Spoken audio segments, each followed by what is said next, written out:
Hello and welcome to my channel, SPARX Stenographer. Today I am going to deliver you a shorthand dictation from KAILASH CHANDRA magazine, volume number 2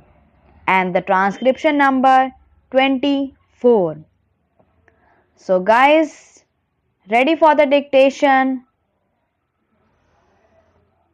10 seconds, 5 seconds. Start. Mr. Deputy Chairman,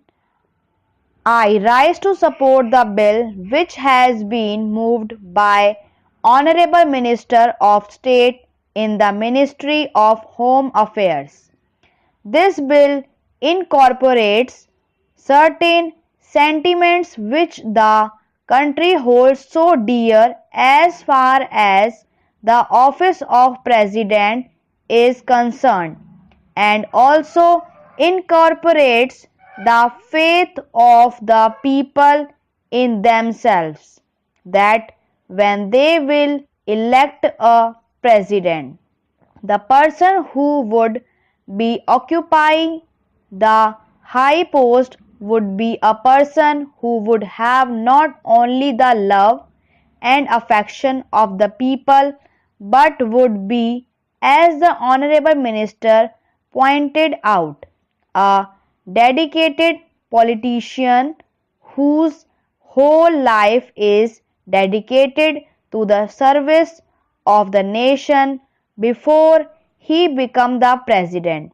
During this occupation of the office of president and even after he retired from that office.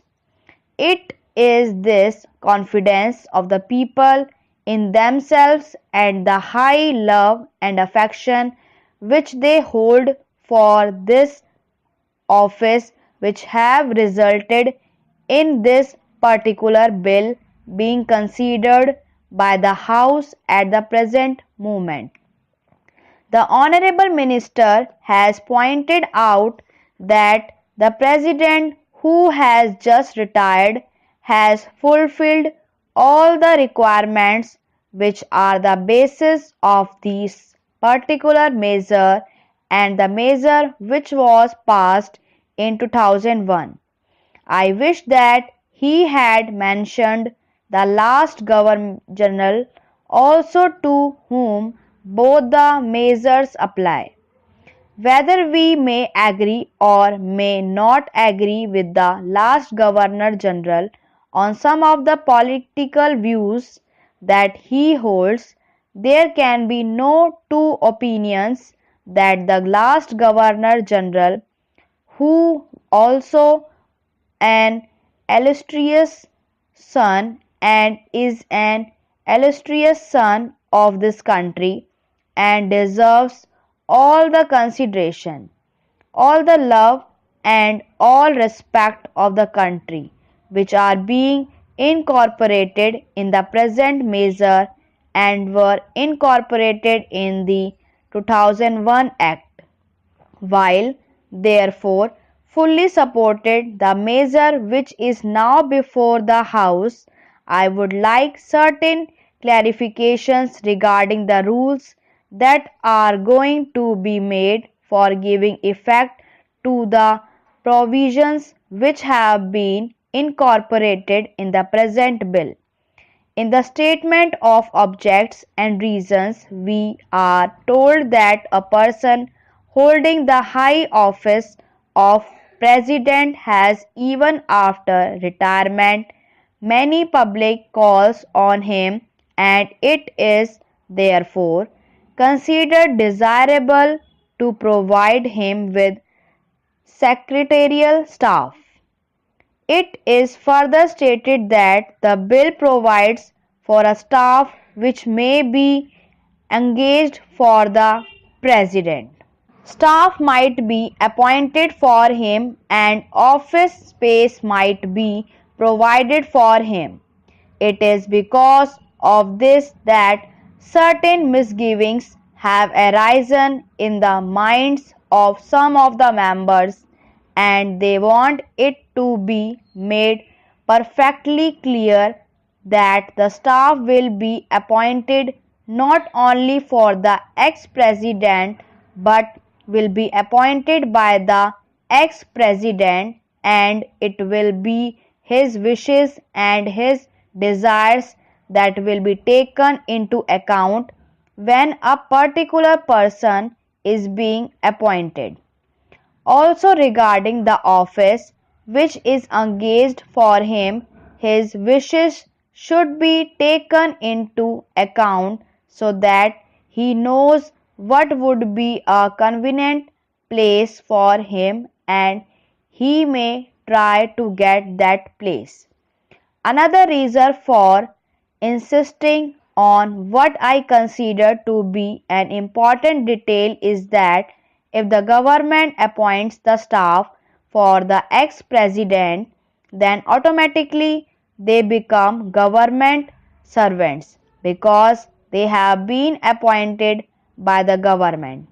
It may be that in the rules a clarification might be attempted whereby they may be exempted from some of the service conduct rules which are applicable to normal government servants. But even there, it will be much better that this should not be left in any doubt and that these persons that are appointed to assist the ex-president in his secretarial tasks are appointed by the ex-president himself. They would be the staff of the ex-president and would not be appointed by the government or the ex-president or would not be government servants. This point ought to be made quite clear so that the ex-president has got all the right of determining the service conditions of the people appointed by him, of course subject to the overall limit which has been provided and to my mind rightly provided in the bill. Within that overall limit, perhaps it will be much better to relieve the rest of the matter to the President himself, so that we may also express our further confidence in the President to the effect that he would utilize it with discretion and with all these sense of responsibility and fair play and taking into account the interest of the public and of the public exchequer too. Another point which also needs some clarification is regarding the payment to be made for the secretarial assistants and for the secretarial staff.